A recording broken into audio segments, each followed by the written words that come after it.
नमस्कार दोस्तों, स्वागत है आपका जागर इंट्रोडक्शन पार्ट 2 में। जैसा कि पार्ट 1 के इंट्रोडक्शन में हमने आपको बताया कि जागर क्या होते हैं, किस तरीके से लगाए जाते हैं, तो वहीं जागर के इंट्रोडक्शन के दूसरे पार्ट में आज हम आपको बताएंगे कि आखिर जागर कितने प्रकार के होते हैं। तो दोस्तों, जैसे कि हमने बताया कि उत्तराखंड और डोटी के लोग देवताओं को जगाने के लिए जागर लगाते हैं, और साथ ही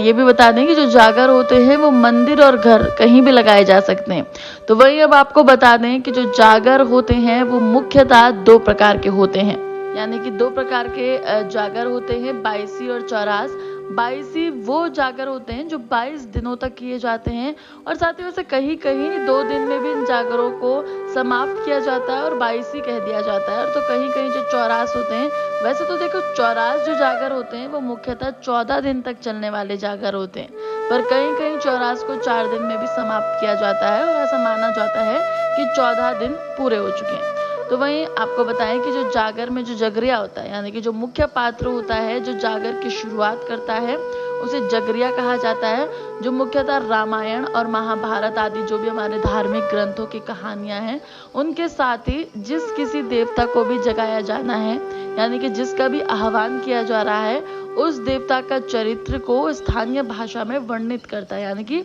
स्थानीय भाषा में बोलता है। साथ ही जगरिया हुड़ुक जिसको गढ़वाली में बोला जाता है, और ढोल डमाऊ बजाते हुए कहानी लगाता है। जगरिया के साथ में 2-3 लोग और होते हैं जो जगरिया के साथ जागर गाते हैं, और कांसे की थाली को नगड़े की तरह बजाते हैं, यानी कि एक कांसे की थाली जैसा हम आपको दिखा रहे हैं उसको बजाते हैं। जागर का जो दूसरा पात्र होता है उसे डंगरिया कहा जाता है, यानी कि डंग मारने वाला।